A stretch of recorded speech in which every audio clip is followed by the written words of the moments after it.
Oi, pessoal. Boa noite, boa noite, boa noite.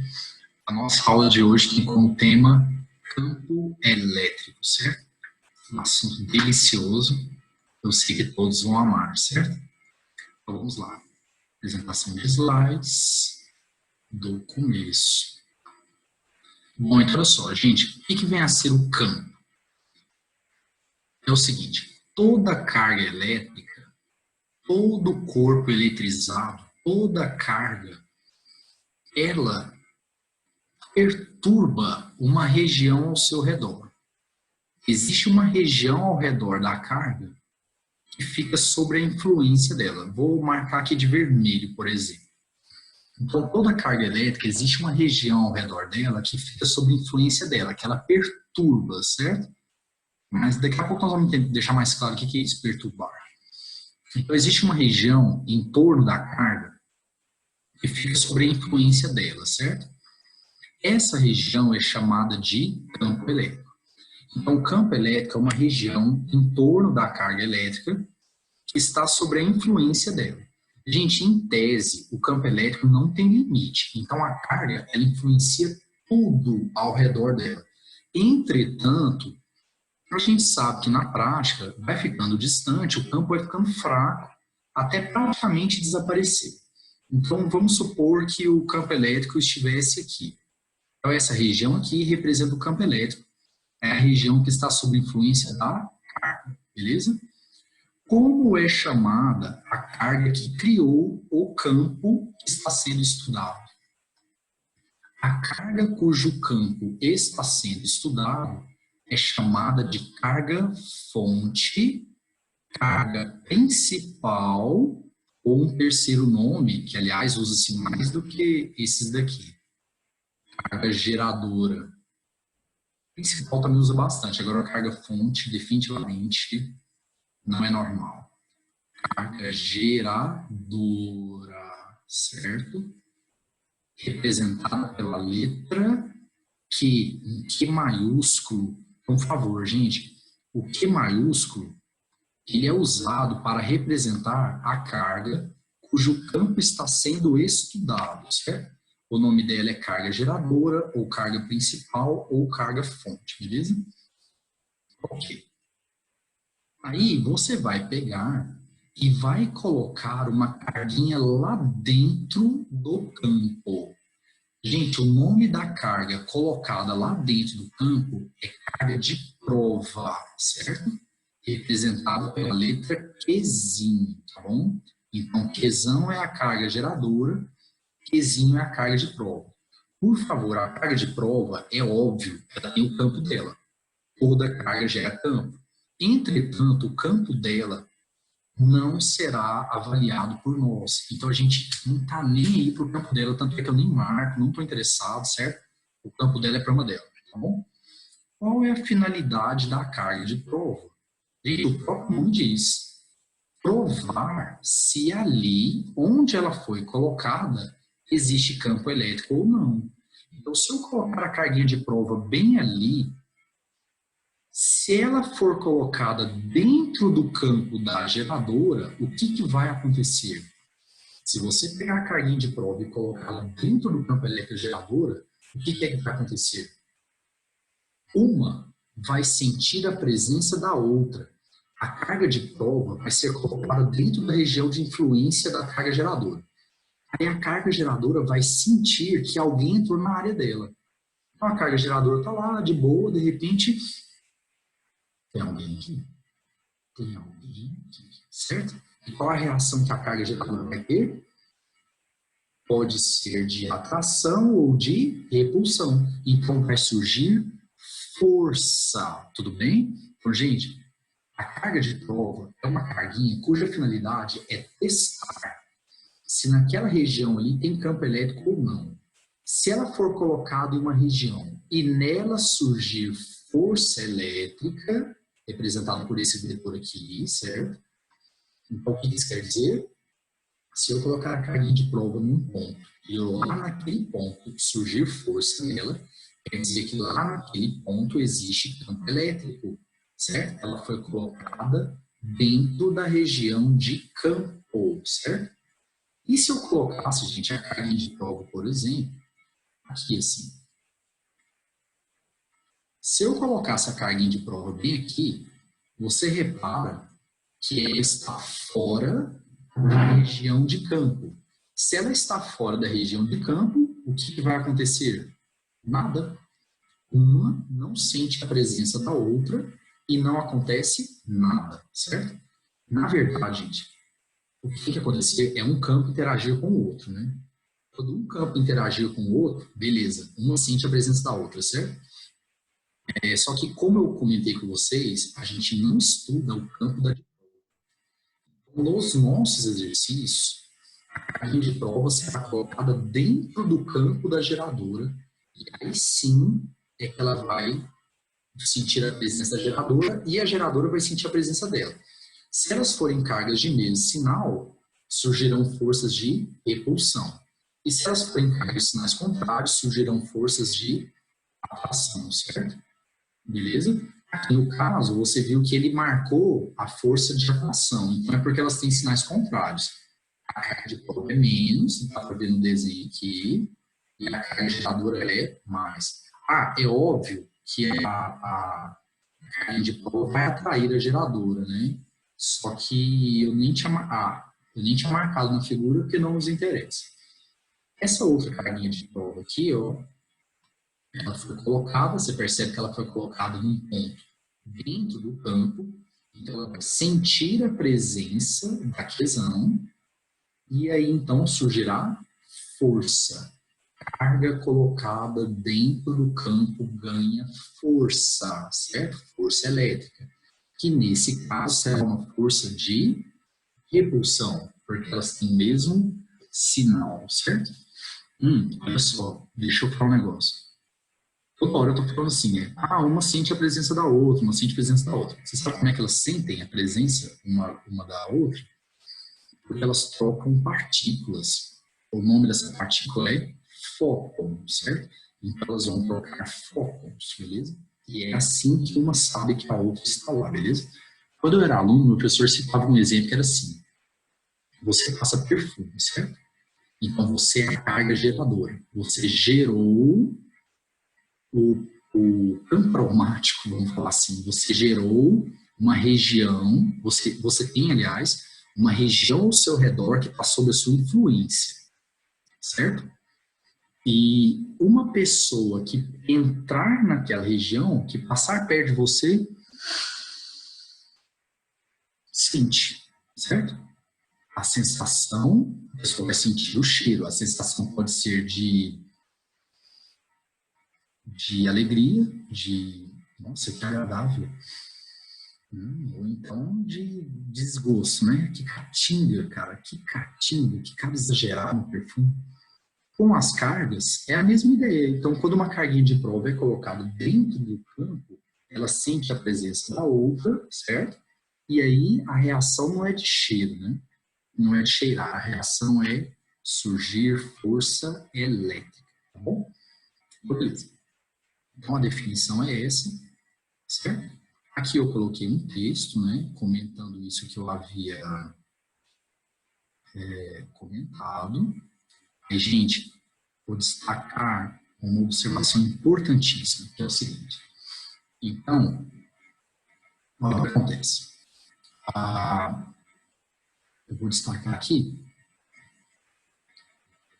As perturbações emanam dos corpos eletrizados que estão sendo acelerados, certo? E se propagam com a rapidez da luz. Então, isso aqui é o que eu havia comentado. Uma carga sente a presença da outra devido à troca de fótons. E fótons, a gente vai ver em física moderna, são partículas que não têm massa, eles são energia pura, movem-se à velocidade da luz, ok? Certo? E a outra coisa, isso aqui é importantíssimo, gente. O campo elétrico, ele é uma espécie de armazém de estocagem de energia, certo? Por favor, a energia, ela fica estocada colocada no campo elétrico. Quando uma carguinha de prova é colocada lá dentro, a carguinha de prova ganha energia, certo? Energia essa que estava estocada no campo, chamada de potencial elétrica, que a gente vai estudar em potencial elétrico, certo? Então, essa parte de energia não nos interessa agora, porque ela é vista em potencial elétrico. Mas fica a ressalva, tá? A carguinha de prova é colocada lá dentro, ela ganha energia que estava armazenada no campo, tá bom? Vamos lá então. Vamos falar agora do vetor campo elétrico. Gente, o campo elétrico ele é formado, ele é uma região, né? E obviamente uma região é formada por infinitos pontos, beleza? Então vamos voltar no desenho anterior. Deixa eu apagar tudo. Beleza. Então vamos lá. Então o campo elétrico é uma região, vamos supor que fosse essa região aqui, certo? Que está sob a influência da aquisão, beleza? Uma carguinha de prova ali colocada, sem tirar a presença da aquisão e vai surgir força, né? Vamos pegar um pontinho P lá do campo elétrico, certo? Gente, cada ponto do campo, aqui eu estou marcando, pintando aqui, botando os pontinhos aqui, cada ponto do campo tem um vetor a ele associado, chamado de vetor campo elétrico, representado pela letra E, certo? Pela letra E. Então, olha só, então, cada pontinho do campo tem um vetor a ele associado, chamado de vetor campo elétrico, representado pela letra E, certo? E como é que a gente calcula? Vocês se lembram? Por definição, o vetor campo elétrico ele é dado por força elétrica, certo? Que a carga de prova ganha ao ser colocada lá, dividido pela carga de prova, certo? Então, gente, por favor, campo é força elétrica sobre a carga de prova. É óbvio que a força elétrica só vai surgir se tivermos uma carga de prova, né? A carga geradora sozinha não vai ter força, né? Não vai fazer força nela mesma, certo? Então, tinha que ser carga de prova mesmo. Então, por definição, campo elétrico é força elétrica pela carga de prova. Gente, então você percebe que campo é uma grandeza vetorial, certo? Então, tem vetor. E pela forma, o que a gente percebe? Que o vetor campo ele tem que ter a mesma direção do vetor força. Então, se o vetor força estiver na horizontal, o vetor campo também será na horizontal. Mas a questão é, o sentido não é obrigatoriamente o mesmo. Por quê, professor? Porque a carga de prova, ela pode ser positiva ou negativa. Gente, se a carga de prova for positiva, olha o que vai acontecer. Vai ficar E é igual a mais F sobre Q. Nem precisa desse mais aí, né? E é igual a F sobre Q, certo? Conclusão, campo e força terão a mesma direção e mesmo sentido. Agora, e se a carga de prova fosse negativa? E se a carga de prova fosse negativa, ia ficar desse jeito assim, ó. Campo é igual a menos F sobre Q. E você se lembra o que quer dizer o menos para vetores? Sentido contrário. Então, quando a carga de prova for negativa, o vetor campo e o vetor força terão sentidos contrários. Daqui a pouco vai aparecer isso. Eu anotei isso no slide, ok? Então, vamos lá. Como o campo é uma grandeza vetorial, quando a gente for calcular o valor dele, o módulo, gente, não existe módulo negativo, né? Então, na hora de calcular o valor dele, vai ficar a força elétrica sobre o módulo da carga de prova, tá bom? E aí que na hora de fazer o cálculo, você tira a seta, né? Você tira a seta, beleza? Gente, qual é a unidade de campo, então? Força sobre carga é o Newton por Coulomb. E aqui, o que eu havia dito, né? Que campo e força têm que ter obrigatoriamente a mesma direção, mas não são obrigados a ter o mesmo sentido. Então, olha só, se a carguinha de prova for positiva, aqui, campo e força tem que ter o mesmo sentido. Se a carguinha de prova for negativa, certo? Campo e força tem que ter sentidos contrários, beleza? Ok? Por favor, gravem isso. Gravem isso, certo? Isso é fundamental para tudo que a gente vai aprender em elétrica, certo? Então, mas eu falo assim, não tem nada que você não faz, né? Bom, mas estou tentando. Gente, se você passar o módulo da carga multiplicando, você vai chegar numa outra maneira de calcular a força elétrica. Então, quem que é a força elétrica? Módulo da carga de prova vezes o campo. Quando era aluno, o professor falava, feliz quem estuda. Então, por favor, de quantas maneiras eu posso calcular a força elétrica? 2. Lei de Coulomb. Módulo da primeira carga, módulo da segunda carga, sobre a distância entre elas, ao quadrado, certo? Ou então, feliz quem estuda. Força elétrica é módulo da carga de prova vezes o campo. Qual das duas formas eu uso? Depende do exercício, é óbvio. Se o exercício está falando em campo, é óbvio que eu vou no feliz quem estuda, certo? Então, você vai olhar pelos dados, tá bom? Ok, vamos falar agora de linhas de força. Linhas de força, para quem não se lembra, são linhas imaginárias que representam a ação do campo, certo? Elas mostram a direção e o sentido de propagação do campo. Então, são linhas imaginárias que mostram a ação do campo, certo?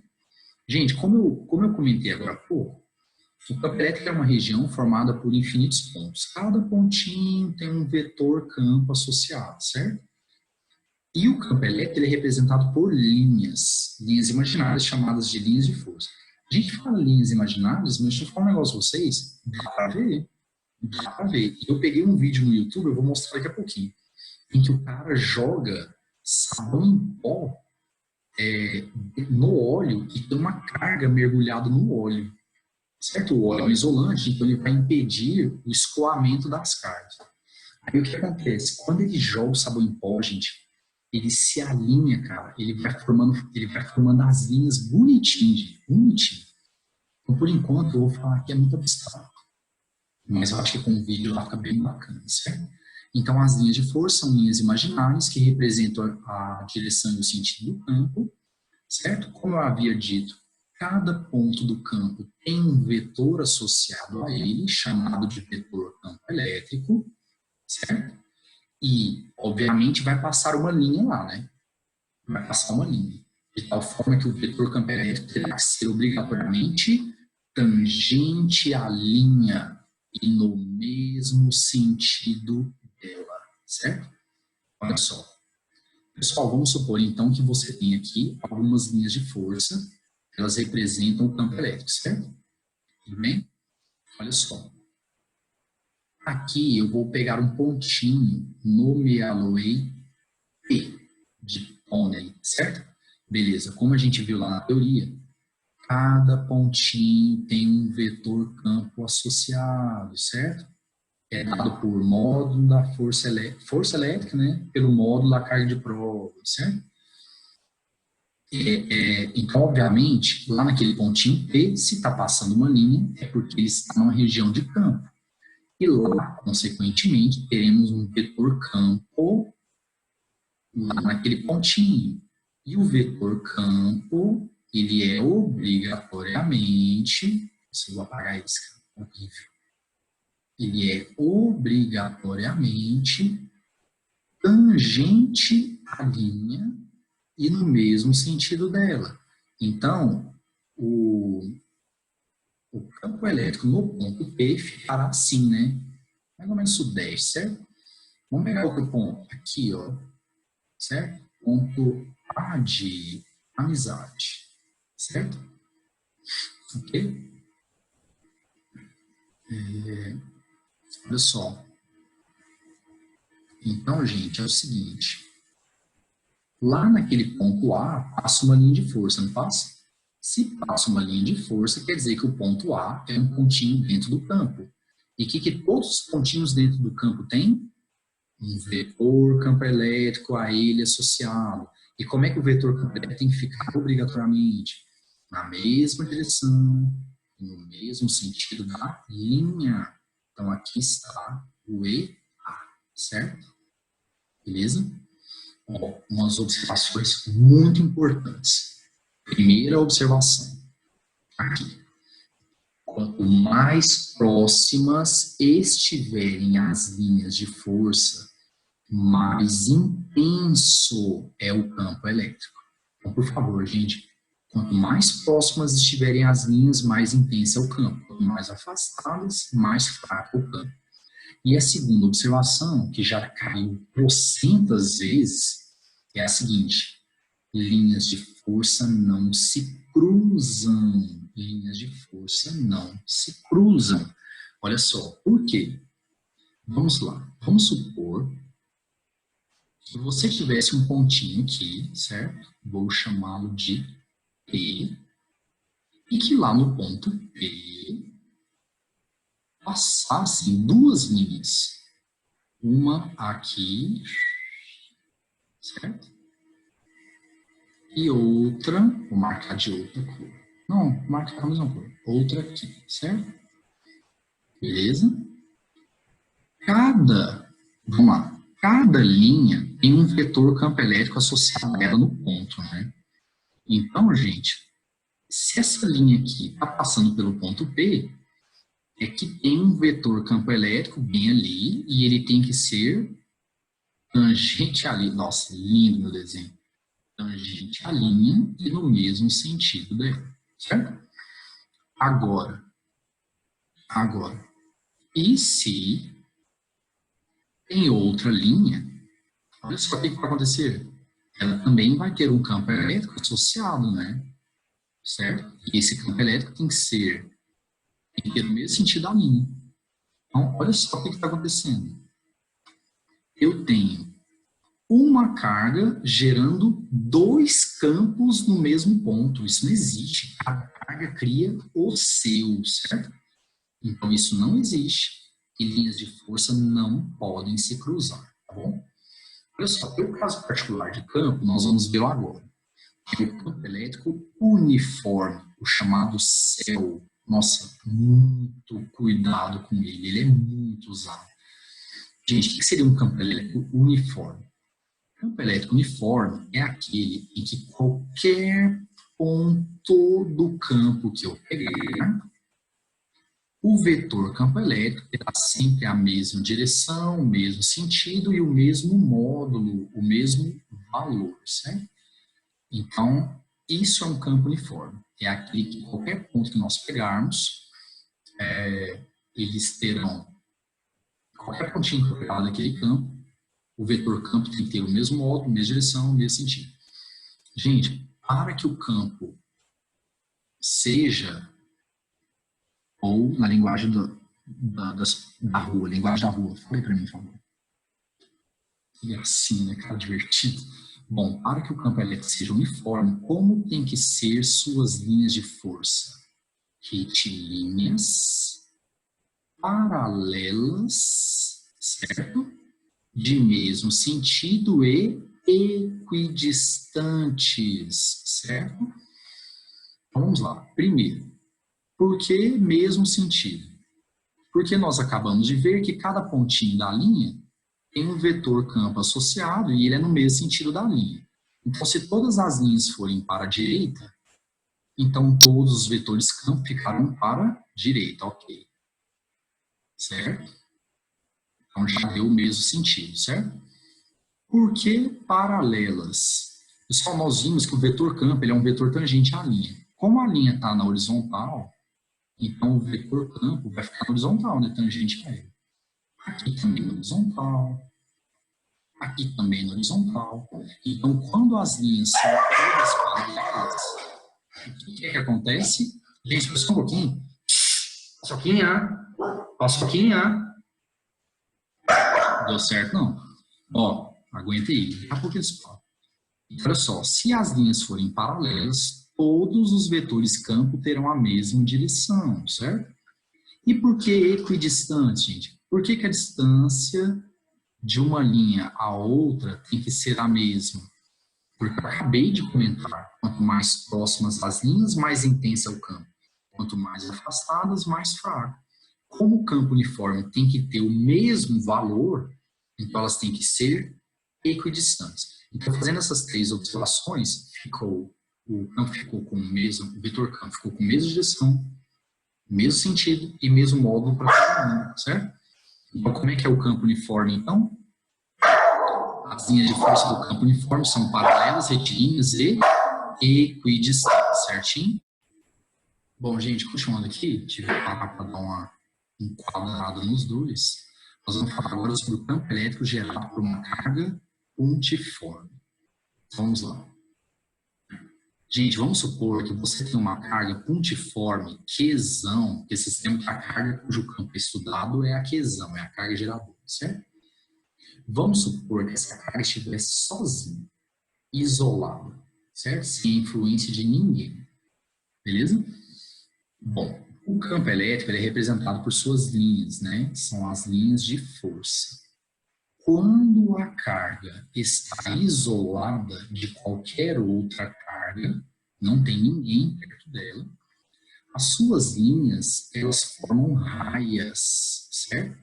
Então, são retas e tem um centro em comum, que é a carga, né? Então, elas formam raias, a gente fala que a direção é radial, certo? E foi definido que se a carga geradora for positiva, certo? Essas linhas serão de afastamento, certo? Professor, de onde eu tiro esse afastamento? Olha só, é o seguinte. Vamos lá. Gente, se você colocar uma carga de prova bem aqui, vamos lá. Vamos supor que aqui tivesse campo, tá? Então, tudo aqui campo. Se você colocar uma carguinha de prova bem aqui, ela vai sentir a presença da Qzão, né? E vai surgir força. Se essa carguinha de prova for positiva, surgirá uma força de repulsão, não é isso? Para fora, né? E a gente viu que quando a carga de prova é positiva, força e campo tem que ter o mesmo sentido, não é isso? Então, se a carga de prova for positiva, força e campo tem que ter o mesmo sentido. Então, o campo tem que ser para fora também, certo? Beleza? Vamos agora para a carga negativa. Se a carga geradora for negativa, então vamos lá, e ela estiver isolada no espaço, as suas linhas de força, elas ficarão radiais, então são retas com centro em comum, e agora elas serão de aproximação. Por favor, carga positiva, campo de afastamento, carga geradora, campo de aproximação, certo? Ô, gente, vamos provar que isso é verdade? Coloque uma carga geradora, uma carga de prova, perdão, bem aqui, ó, ok? Vamos supor que ela fosse positiva também, vou colocar positivo, certo? Beleza, coloquei a carga de prova no campo da outra, então ela vai sentir a presença da outra e vai surgir força. Gente, a carga geradora é negativa, a carga de prova é positiva. Então surgirá uma força de atração para a esquerda, certo? Quando a carga de prova for positiva, força e campo tem que ter o mesmo sentido. Então, se a força é para dentro, o campo também será para dentro, ok? Eu, particularmente, acho, sinceramente, que é mais prático decorar esse negócio. Então, decora. Carga de prova positiva, força e campo em mesmo sentido. Carga de prova negativa, força e campo em sentidos contrários, certo? Carga geradora positiva gera campo de afastamento. Carga geradora negativa gera campo de aproximação. Então, eu acho, gente, que na boa é melhor decorar mesmo. Tá? E agora vamos ver como é que calcula esse campo, né? Vamos lá, gente, nós vimos lá na teoria que a definição do vetor campo é força elétrica sobre a carga de prova. Pela lei de Coulomb, como é que a gente calcula a força elétrica? A módulo da carga da primeira carga, que é a geradora, módulo da segunda, que é a de prova, sobre a distância, né, de uma até a outra ao quadrado. Corta aqui a carga de prova. Pronto, chegamos na fórmula. Campo elétrico é dado por K. Quem que é o K mesmo? Constante eletrostática do meio. Se for o vácuo, é 9 vezes 10 a nona. Qzão, carga geradora. Agora é carga geradora, hein? E módulo, certo? E não existe módulo negativo. Tem uma grandeza vetorial, né? Ele não pode ser negativo. Dividido por d ao quadrado. Em quem é o d, por favor? Gente, o d é a distância da carga geradora até o ponto que o cara escolheu, certo? Então, d é a distância da carga geradora até o ponto. Então, por favor, quem tem campo é ponto, certo?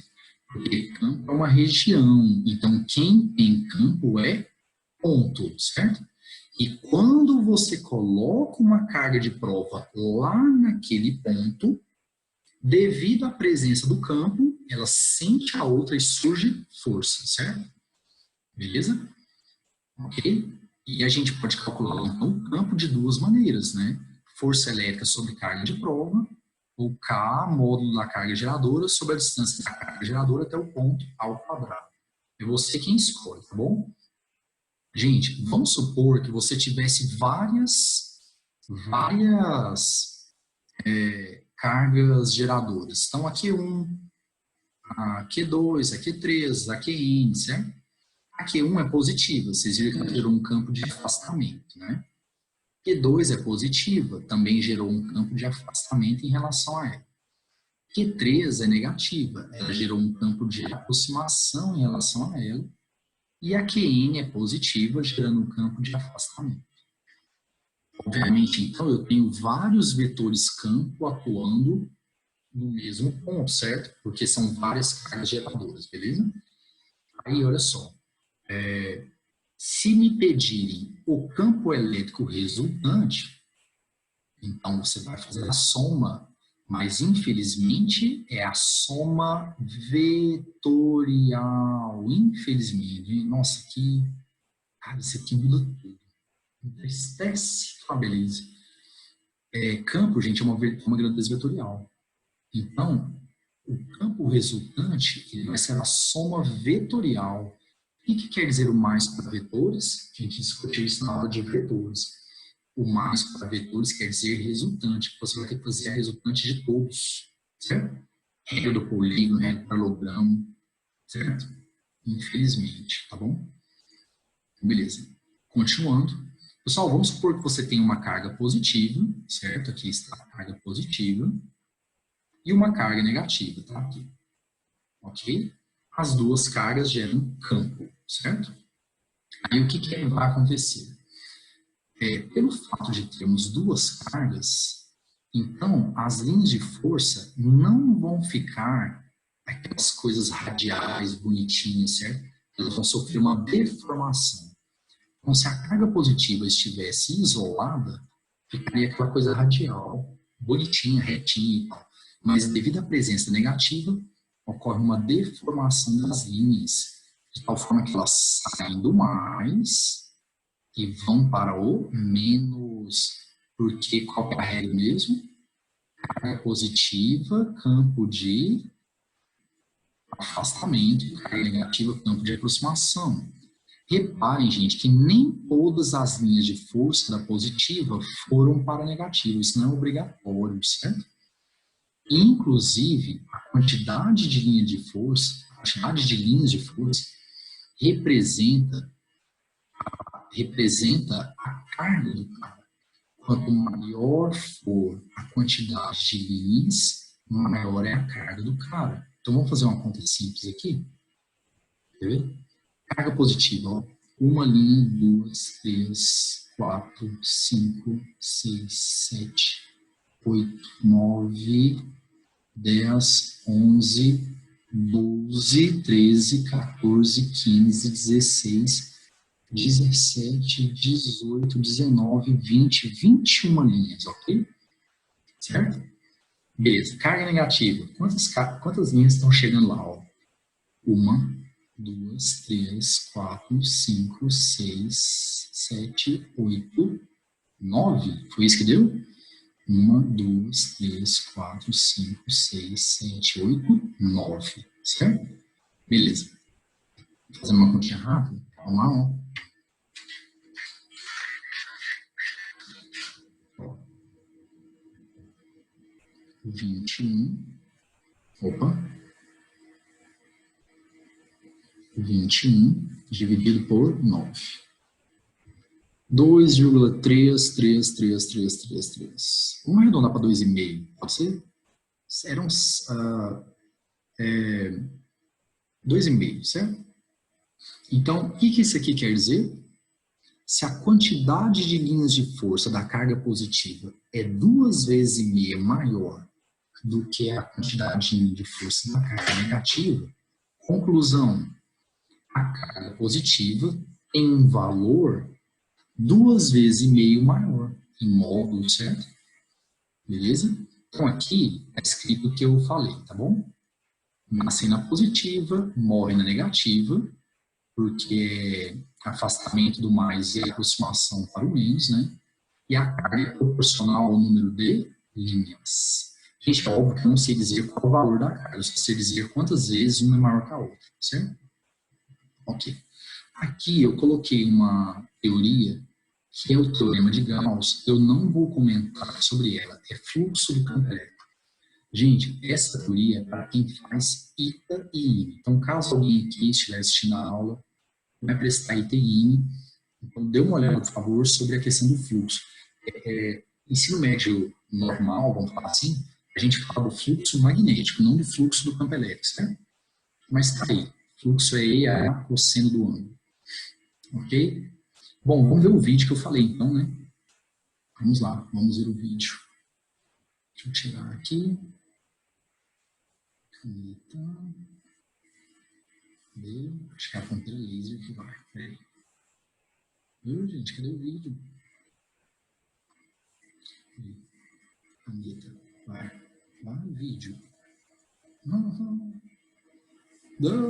Peraí, que não tá aparecendo, gente. Oh, meu Deus. Vai.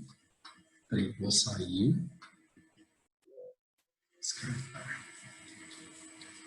Ok. Vamos lá. Share again. Vamos lá, apresentação do slide atual. Agora foi. Olha só o que eu quero falar, gente. Você tem dois terminais que quando ligados, quando ele ligar, vão ficar carregados.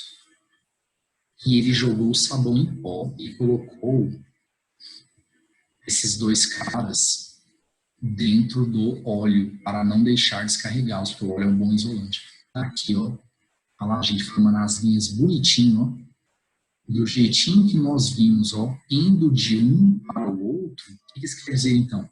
Se está indo de um para o outro, quer dizer que são cargas sinais contrários, né? Está saindo do mais e está morrendo do menos, ok? Obviamente que eu não sei dizer quem que é o mais e quem que é o menos, certo? Mas esse aqui é o de menos para a gente, beleza? Gente, esse conjunto de cargas de sinais contrários, em que as linhas saem de uma e vão para outra, é o chamado dipolo elétrico, tá bom? Beleza. E vamos falar agora, rapidinho, sobre o campo elétrico uniforme, tá bom? Gente, já vimos, né? Campo elétrico uniforme, mesmo módulo, mesma direção, mesmo sentido. Como é que são as suas linhas? Paralelas, retilíneas e equidistantes. Ok? Onde é que nós conseguimos um campo elétrico do tipo uniforme? Vocês têm que saber. Você tem que saber. É no chamado capacitor. Capacitor, para quem não se lembra, são duas placas planas e paralelas, em que o tamanho da placa é muito grande quando comparado à distância, certo? Então a distância é pequena quando comparado ao tamanho da placa. Aí acaba que as linhas ficam como lá dentro, gente? Paralelas, retilíneas e equidistantes, e o campo lá dentro está do tipo uniforme. Então olha só o que eu escrevi aqui. Para uma distribuição plana e infinita de cargas. Esse infinito, lógico, isso aqui é exagero. É porque a placa é muito grande quando comparada à distância. Tá? Então, vamos lá. Então, isso aqui é o chamado capacitor. Então, gente, quando tivermos um capacitor, o que é que vai acontecer? As linhas de força serão paralelas retilíneas e equidistantes no seu interior, né? E o campo lá dentro será uniforme. Existe uma fórmula para o cálculo do campo elétrico uniforme, certo? Qual é a fórmula? É essa. Gente, olha, na boa, é raro cair. É raro cair essa fórmula, mas ela será usada lá em capacitor, certo? Pode ser que alguém cobre, né? Então, vamos lá. Módulo de sigma sobre 2 epsilon, eu já expliquei lá em força elétrica. É a permissividade do meio. E o sigma, nós vamos ver melhor lá em condutor isolado. O sigma, para quem não se lembra, é a densidade superficial de carga. É a carga sobre a área, certo? É a carga sobre a área. Bom, por que módulo? É o seguinte, capacitor, ele tem uma placa carregada positivamente e a outra placa carregada negativamente. Eu posso pegar qualquer uma das duas, porque a carga das duas é a mesma, só que uma é mais, a outra é menos. Se eu pegar a placa negativa, a carga vai ser menos. Só que o campo não pode ser negativo, né? Certo? Então a gente bota módulo. Mas é só pegar a placa positiva, nem dá nada, certo? Uma observação muito importante para essa fórmula. Reparem que não há distância nela, gente. Não aparece distância. Então, quando o campo for uniforme, ele não dependerá da distância, certo? Então, deixa eu fazer um desenho bem porco aqui. Eu tenho uma placa aqui, outra placa aqui, certo? Positivo, de uma placa positiva, placa negativa. Aí você pega um pontinho aqui, certo? Nomeá-lo-ei P de pônei. E outro aqui, Q de querosene, foi o que veio na minha cabeça. Você repara que a distância do ponto P até a placa positiva é diferente da distância do ponto Q. Isso vai fazer com que o campo elétrico tenha valores diferentes? Não. O campo elétrico uniforme não depende da distância. Cuidado. Se for uma carga pontiforme, vamos voltar ali, com certeza dependerá, né? Quanto maior for a distância, então quanto mais afastado for o ponto que eu pegar, menor será o campo, não é isso? O que, aliás, está muito coerente com o que eu falei na matéria, né? À medida que você vai afastando, o campo elétrico vai ficando tão fraco que praticamente desaparece. Ok? Então, beleza. Então, não depende da distância, certo? Ok? Então, vamos lá. Gente, eu vou apagar tudo aqui para uma madeira. Então, vamos lá. Então, vamos supor, então, que você tem um capacitor plano ideal, ok? O campo elétrico no seu interior é do tipo uniforme. E aí eu quero discutir com vocês uma questão que foi da FUVEST, primeira fase, que é dizer como fica o campo elétrico fora e dentro do capacitor. Então, vamos começar por essa região aqui da esquerda, tá? Pessoal, pega um pontinho aqui à esquerda do capacitor. Ponto P, beleza? Vamos lá, a placa positiva gera campo ali? Sim. De afastamento, certo? Essa aqui é a placa A e essa aqui é a placa B. Então, a placa positiva gerará um campo de afastamento e a placa negativa gerará um campo de aproximação. Então, para a positiva é afastamento dela, então tem que ser para a esquerda. Para a placa negativa é a aproximação dela, então tem que ser para a direita, certo? Vetores de mesma direção e sentidos contrários, você subtrai. E nesse caso vai anular, porque eles têm o mesmo valor. Por que eles têm o mesmo valor? Porque as duas placas têm a mesma carga, têm a mesma área, então é o mesmo sigma, certo? E o meio é o peso. E não depende da distância. Não depende da distância. Ah, mas esse pontinho P de pônei, professor, ele está mais perto da placa A do que da placa B. Aí a resposta é I, certo? I é o famoso problema dele, certo? Problema dele. Então, gente, os dois campos têm o mesmo valor, porque não depende da distância, então eles vão se anular, tá bom? Ok, vamos agora pegar lá no meio, no interior.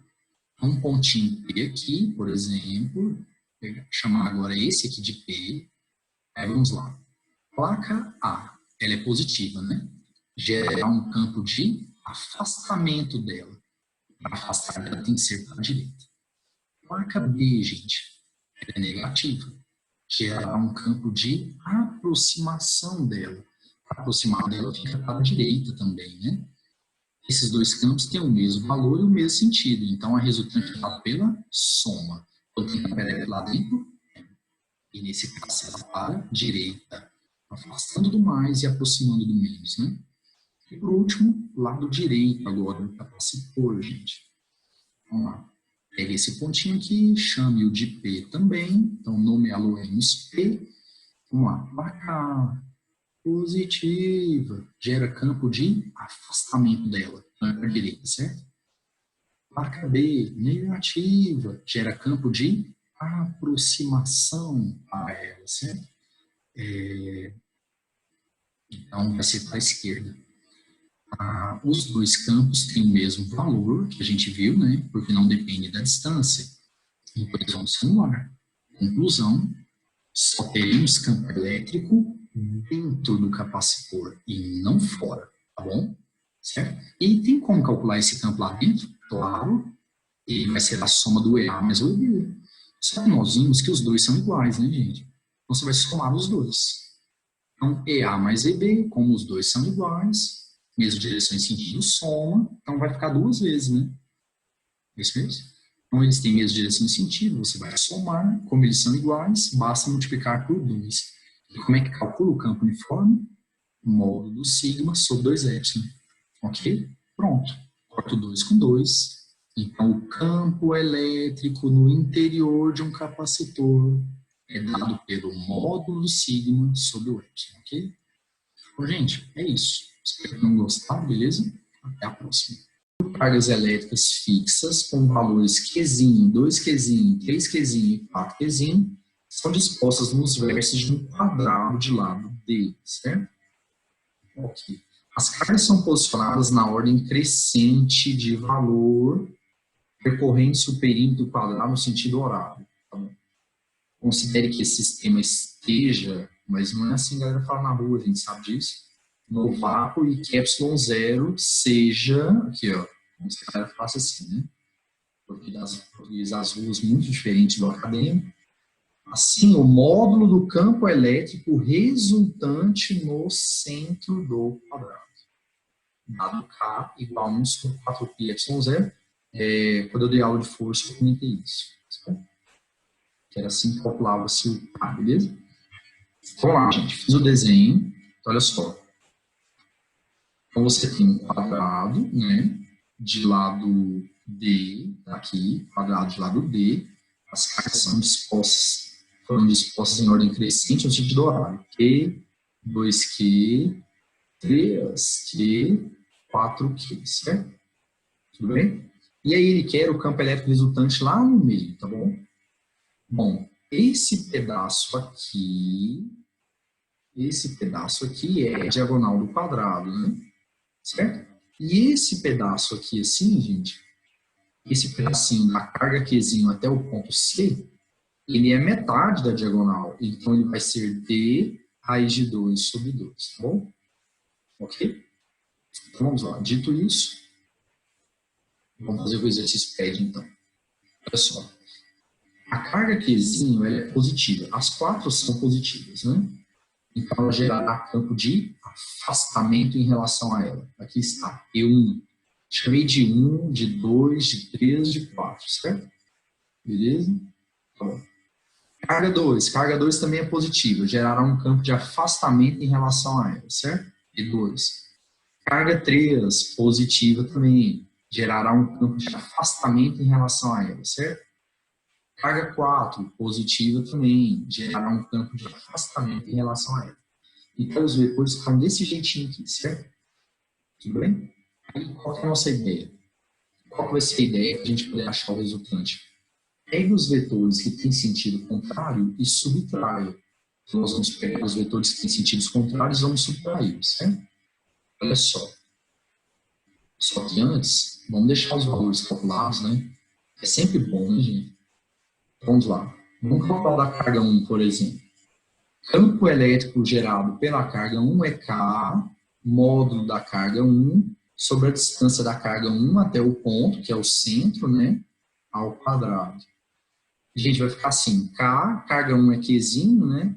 E a distância da carga 1, Qzinho, até o centro, é a metade da diagonal ali, né? D raiz de 2 por 2 ao quadrado. Fazendo a conta, o E1 deu isso aqui, ó, 2K Qzinho sobre D ao quadrado. Gente, fazer a pergunta. Se o E1 é aquilo ali, quanto que vocês acham que vai dar o E2? Qual é a única diferença do 2 para o E1? A carga dele é o dobro, então o campo dele será o dobro. E o que você acha que vai dar para o 3? A carga do 3 é 3 Qzinho, então vai ser o triplo do E1, e assim vai. Então, olha só. Então, continuando aqui, posso concluir que o E2 ele é igual ao dobro do E1, certo? O E3 é o triplo do E1, e o E4 é o quádruplo do E1, certinho? Aí, vamos lá. Vetores de mesma direção e sentido, subtrai. Vamos começar aqui, gente. E3 com E1. E3 com E1, gente, o E3 é 3E1, né? 3E1 menos E1 vai ficar 2E1 apontando para noroeste. Não é isso? 2E1 para noroeste. Agora vamos lá. E4 e E2. Vetores de mesma direção e sentidos contrários, subtrai. Pessoal, o E4 ele é 4E1. O E2 é 2E1.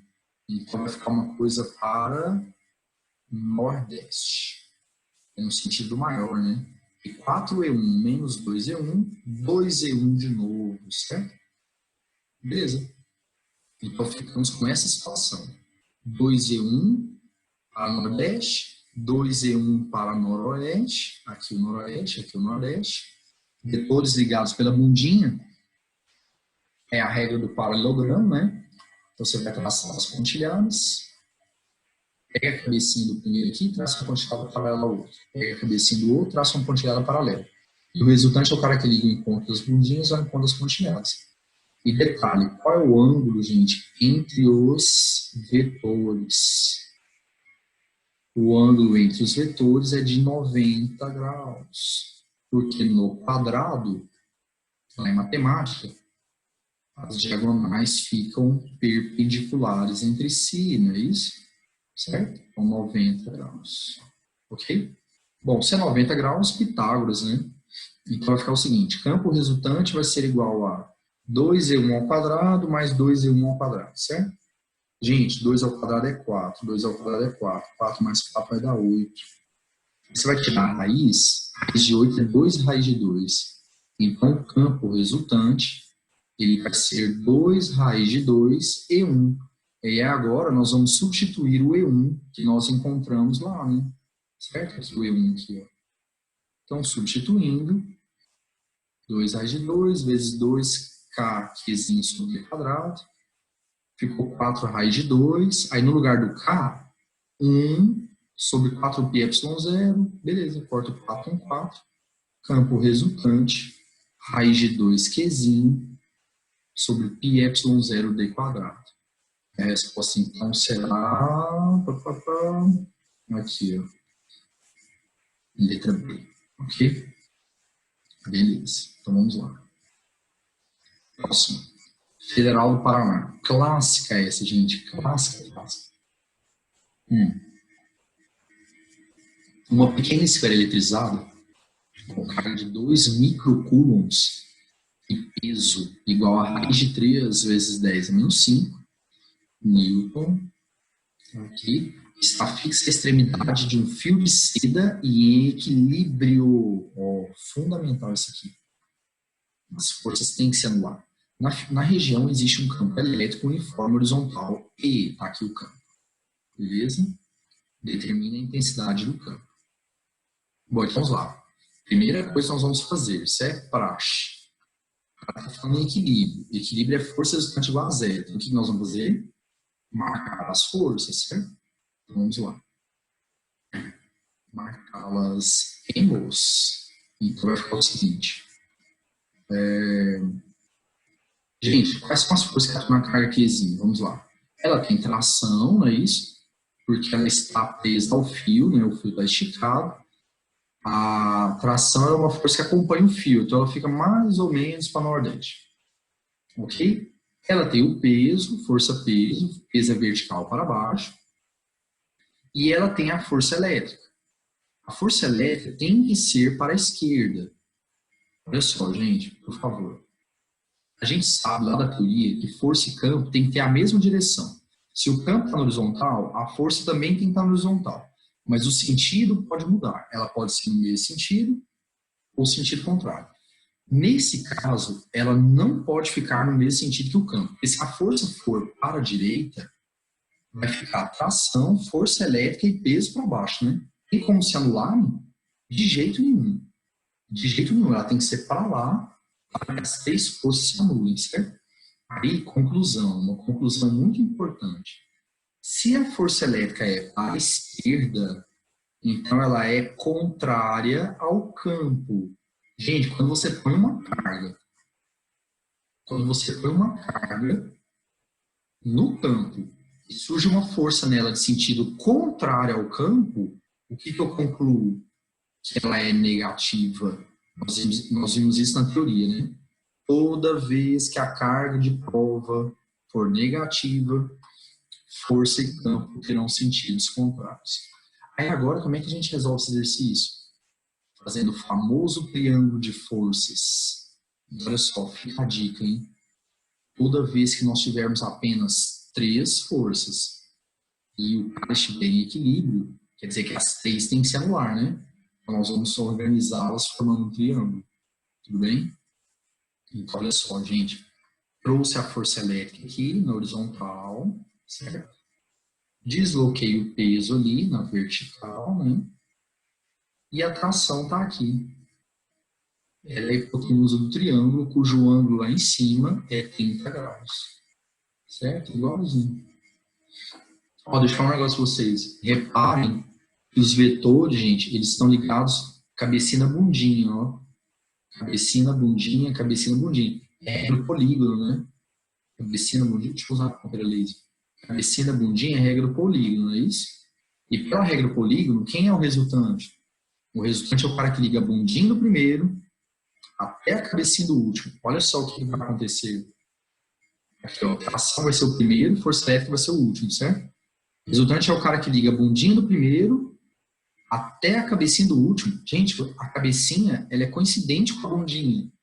Conclusão, a resultante é zero. Era o que nós esperávamos, né? Porque está em equilíbrio. Ok. Aí agora, para poder achar o campo elétrico, que é a pergunta dele, eu vou fazer a tangente de 30. Porque tangente, ela vai pegar força elétrica e peso. Que o peso eu já sei e a força elétrica é o que me interessa. Vamos lá, tangente de 30, raiz de 3 sobre 3. Aí você passa o peso multiplicando, certo? Aqui, raiz de 3 sobre 3. Peso vai ser igual. Gente, como é que calcula a força elétrica mesmo?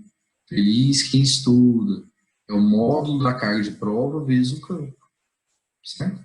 Raiz de 3 sobre 3 vezes o peso, que é raiz de 3 vezes 10 menos 5. Vai ser igual ao módulo da carguinha, que é 2 micro, né? 2 vezes 10 menos 6 vezes o E. E igual a 5 newtons por coulomb. Tá bom? Então, questão muito tradicional, né? Certo? E acho que não tem dificuldade assim, não. Viu? Vamos lá. Uma partícula de carga Qzinho e massa 10 a menos 6 kg, certo? Foi colocada num ponto próximo à superfície da Terra, onde existe um campo elétrico uniforme, certo? Vertical e ascendente. Então, o campo elétrico está acima, como ele representou no desenho. E ele vale 10 a quinta newton por coulomb, certo?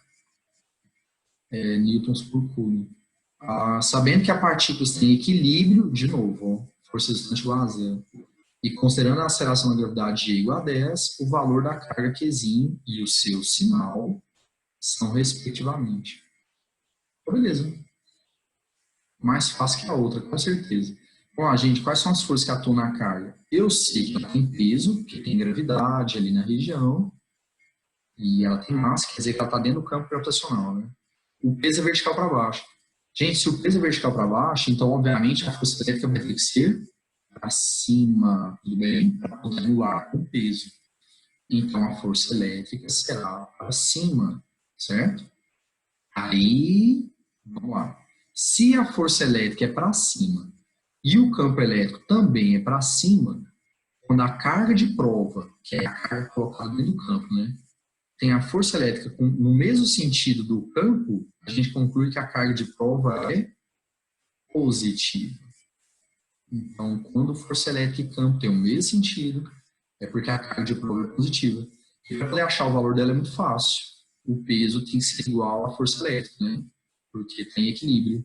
Feliz quem estuda é igual a mg, certo? Carga vezes 10 à quinta, que é o campo, é igual a massa, que é 10 a menos 6, vezes a gravidade. Então, a carguinha vai dar 10 a menos 4 microcoulombs, certo? E ela tem que ser positiva. Então, aqui, ó, 10 a menos 4, positivo, letra D. Ok? Beleza. Próxima questão. Uma honesta, agora já é uma coisa diferente. Uma pequena esfera de massa μ, eletrizada com uma carga elétrica Q maior que zero, está presa a um ponto fixo P por um fio isolante, numa região do espaço em que existe um campo elétrico uniforme e vertical de módulo E, certo? Paralelo à aceleração gravitacional G, como mostra a figura. Ó, aqui eu já posso concluir uma coisa. A gravidade para baixo, ok. O campo elétrico é para baixo. E a carga de prova, que é a carga colocada dentro do campo, é positiva. Gente, o que eu posso concluir? Se a carga de prova é positiva, campo e força terão o mesmo sentido. Então, a força elétrica que atua nela terá que ser para baixo também, certo? A força elétrica que atuará nela também tem que ser para baixo, certo? Beleza. Ok, blá, blá, blá, blá. A pequena esfera passa a descrever um movimento circular e uniforme ao redor do ponto C. Então, a esferinha fica girando aqui, né? Fazendo um movimento circular em torno do ponto C. É o famoso, como a gente vê lá em mecânica, pêndulo cônico, né? O cara fica girando aqui, certo? Ok. Aí ele fala o seguinte, então. Na situação descrita, a resultante das forças que atuam sobre a esfera vale. A gente sabe a força resultante, né? A primeira coisa que você faz, marca as forças. O que a bolinha tem? A bolinha tem tração, porque ela está presa ao fio, o fio esticado. A tração é uma força que acompanha o fio, né? Ela fica mais ou menos para nordeste. O peso, que é vertical para baixo, e a força elétrica, que eu já havia discutido com vocês, que também será para baixo, certo? Beleza. Pessoal, do jeito que está para ficar? Não. Não, você viu que está torto e nada que é torto presta. Nada que é torto presta. Isso tem que ser um mantra na sua vida, certo? Então, se aparecer alguma coisa torta perto de você, o que você vai falar? Não. Torto, não. Nada que é torto presta. Então, nós vamos ter que fazer decomposição. Só que, pelo amor de Deus, existe regra para decompor. Gente, existe regra para decompor. Senão, cada um decompõe o que quiser. Você chega assim, nossa, tá torto, não gostei. Aí a outra pessoa, para mim, eu vou encarar. Não tô achando torto, beleza para mim. Não. A regra é a seguinte. Você vai decompor a força cuja componente coincide com a aceleração. Tudo bem? Você vai decompor a força cuja componente coincide com a aceleração. Ou então, de maneira mais simples, cuja componente coincide com o movimento que o cara faz, beleza? Então vamos lá, vamos ver? Aqui, ó. Nesse exercício, eu não vou decompor o peso, gente. Eu não vou decompor o peso. Pessoal, se eu fizer a decomposição do peso, eu vou ficar com Px desse jeito aqui e Py perpendicular, certo? Aí eu quero fazer a pergunta. Alguma das componentes, Px ou Py, bateu com o movimento da bolinha, que é assim, ó. Gente, a bolinha não está fazendo esse movimento pendular aqui, não. Se fosse um movimento pendular, aí eu faria decomposição do peso, porque o Px ia bater certinho. E é, na verdade, o Px ia bater certinho. Agora, é um pêndulo cônico.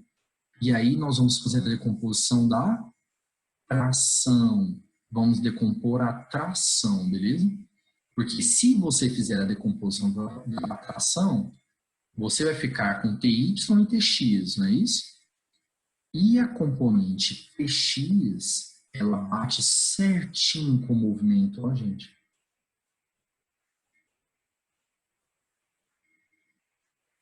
Acho que deu para perceber, certo? Vamos lá. Para fazer a decomposição, a gente precisa do ângulo, né? Se o ângulo lá em cima é θ, entre o y e a tração também é θ, né? Porque eles são alternos internos.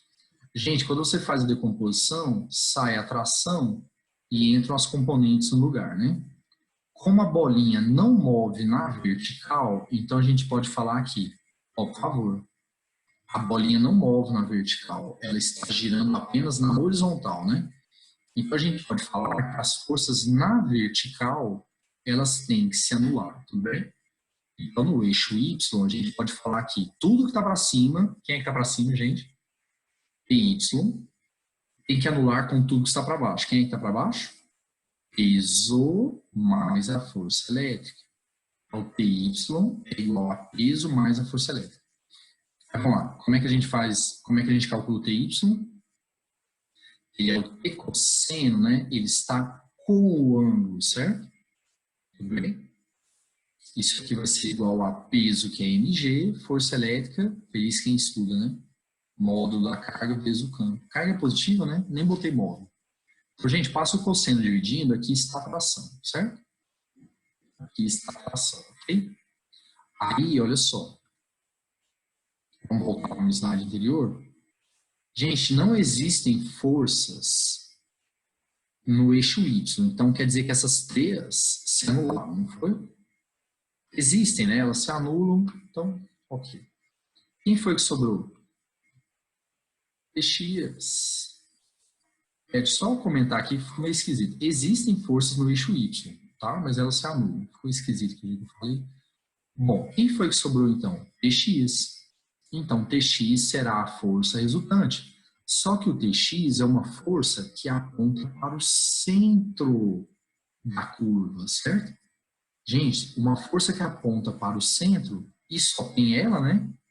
Então, eu posso falar que Tx será a força resultante centrípeta, certo? Então, Tx foi a força que sobrou, ela será a resultante. Uma resultante do tipo centrípeta. Mas tá, ok. Ele pediu a resultante. Então, a resultante ela é igual ao Tx, certo? Como é que a gente calcula o Tx? Ele é o T seno, ó, ele está sem o ângulo, certo? Ele está sem ângulo. Então, T seno θ, beleza? Então, a força resultante é igual a T seno θ. Então, quem vai ser a força resultante? Fração, que é aquela carniça ali, certo? Vezes o seno de θ. Seno de θ sobre cosseno de θ, tangente de θ. Então, a força resultante vai ser igual a mg mais q vezes e, tangente de θ. A resposta é letra... letra D, certo?